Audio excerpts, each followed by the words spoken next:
board as co-chair. Can you share your thoughts both from Saudi Arabia's perspective and G20 on the role of technology? And you will be hosting the G20 summit later this year. So, Abdullah, please take it over. Thank you, Murad, and thanks, Alice, as well. I think prior to assuming the presidency of G20 from a Saudi perspective, we thought that the analog world was so polarized. And right now, as COVID-19 has hit us, we have realized that the polarization actually exists more profoundly in the digital world, where we have seen is a call to action on three fronts. The first, the digital divide and closing down by leaving no one behind in the digital world used to be something nice to have potentially a couple of years back. Now it's a must-have.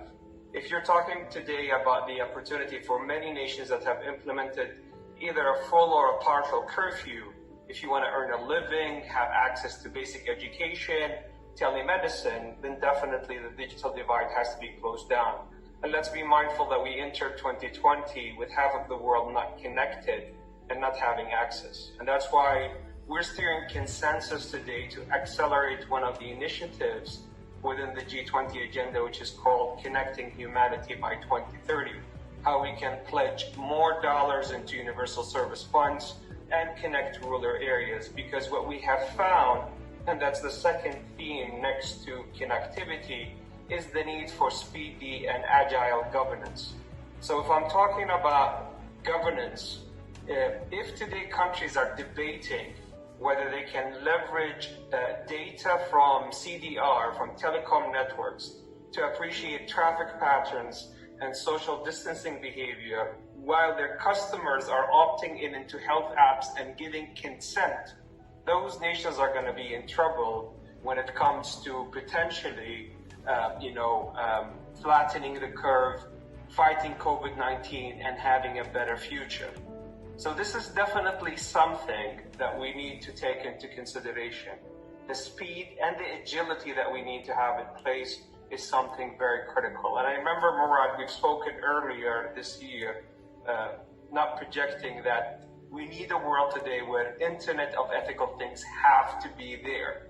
As we're introducing bracelets to track potential patients and containment areas, we need to be able to look at privacy and the whole aspect of a human-centric approach to the governance and everything that we do. So connectivity, governance and regulation, and last is data. And I second Alice. We've seen it across the globe, and we've heard it from different governors and mayors from among the G20 peers.